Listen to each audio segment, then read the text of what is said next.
part of my recommended anime to watch video or top 15 or whatever I choose to call it. And now I'm going to list off the 10 best anime that I've watched recently.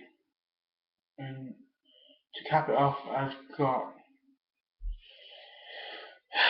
at number 10 is The Flame of Recca. Now, The Flame of Recca's anime stops before it actually gets good, so I've read further and it gets a lot better. So this is why I'm recommending it, and it's put up past the History's Greatest Disciple Kenshi, because really that works, but this has a lot more depth, a lot more sort of character progression and evolution, and I just think it's worthy of a place in my 10, because we learn about how the fact that his ability is directly responds to the fact that if he dies with any regrets, he becomes the next part of that ability. So his ability consumes him and he becomes the next ability. But it's interesting. At number 9, for best anime that I've watched is No Game No Life. Right, this anime is based on the premise of if there was a world that was dictated by the rules you set in a game. So it starts off with learning about a couple of NEETs, which is no education, employment, training, and they're basically people that just live at home and play games the whole time, past their age that they're supposed to do that. And really, it gets interesting when they get challenged by Tet, who is this game world's god, and he basically says there's no violence in the world and stuff like this. And their duty is to gather together all the 16 racers and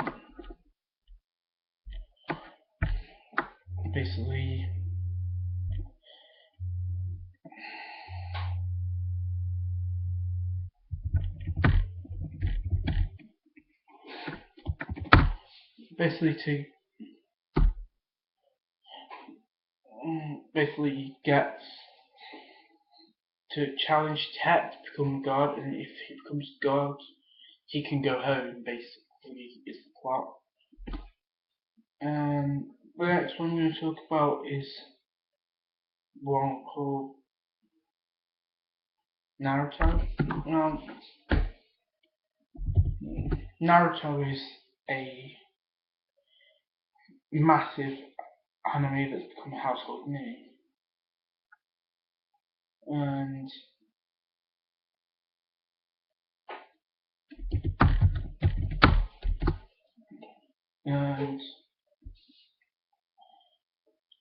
basically it follows the story of this child ninja who wants to become the leader of the village, and he goes through a lot of trials and character development happens, which is great. And later on in the manga, I'm fast forwarding like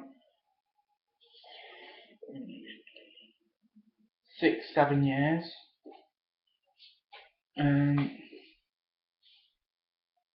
he learns about what happened to his parents, why it had to happen, who did it, and he actually learns about what shinobi are as an actual point and why he was chosen.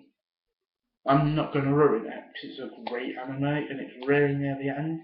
So if you want to watch all of Naruto and Shippuden and then continue up to the point where we are in the manga, I recommend it.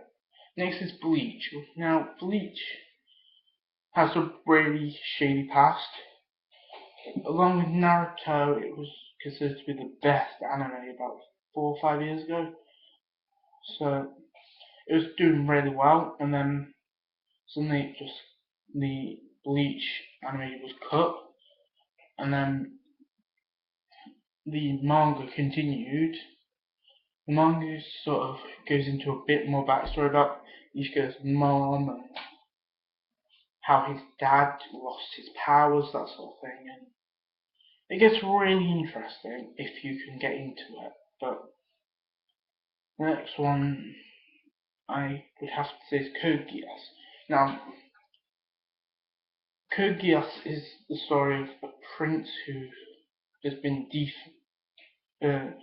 been exiled basically and isn't allowed to access the throne. Like, he's not in the line of succession for the throne anymore. And his sister is crippled, she's blind and cannot walk. And through the power that was given to him by this woman called Sito, he constructs his own army, builds his country, and then becomes the emperor basically. And he did this all so his sister could live a better life. And he basically takes on all the darkness in the world upon himself and wants everyone to hate him, so that when his best friend kills him, he is seen as a good person and stands by his sister's side. If you want to listen to some music about it, I recommend Area 11 and listen to Euphemia and Nightmare Frame. They're really good, and Heaven Piercing Daigadro. All three of those songs are about it. Or if you want to look at one on this channel, look at The Requiem of Lelouch, because Lelouch is the name of the main character.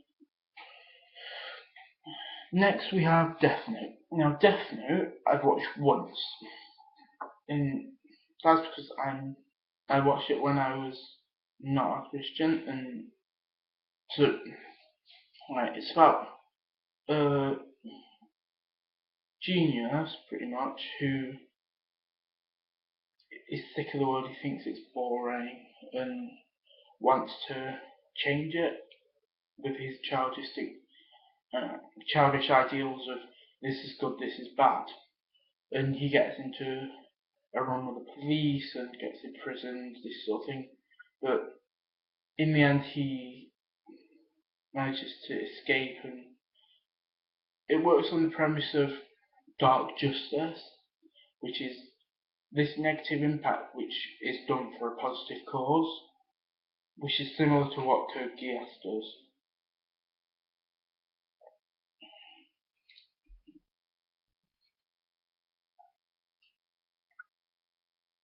So, just filling a cup of tea. And the next one is an anime which was sort of worked on by similar people that did Death Note.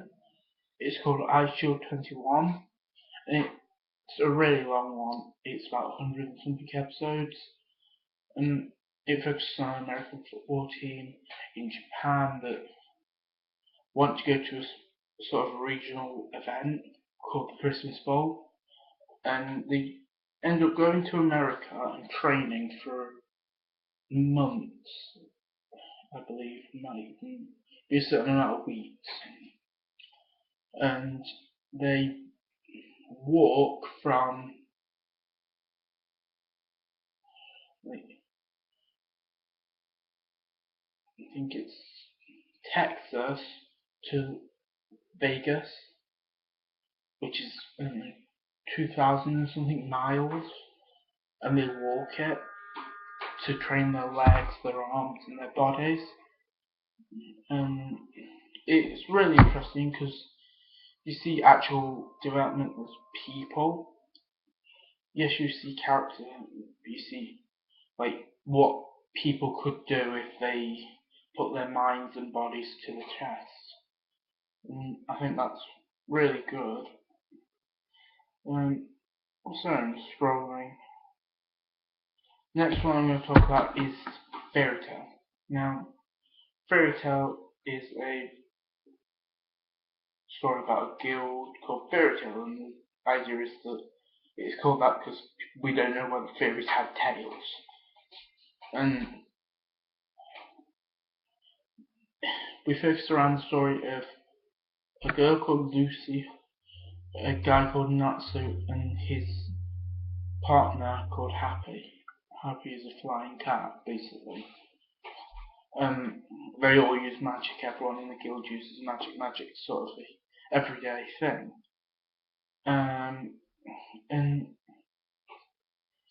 it really sort of clicks together really well, and we're coming to the bit where we find out what happened to sort of Natsu's father and that sort of thing. But yeah, it's interesting. And I'm no good with numbers, so I'm not sure if there's any more. But my recommended anime of all time, it's going to be the longest running thing ever, is One Piece.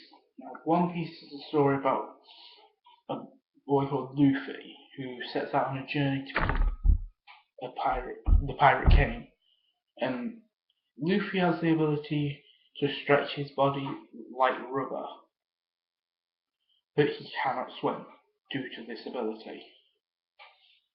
And we journey at the point we're at through fighting mermen, zombies, that sort of stuff, and he learns more about himself and what a crew is supposed to be. A crew isn't just someone that gathers, a bunch of people that are gathered together. It's sort of Luffy's family, and we feel the joy of we feel his pain, we feel joy.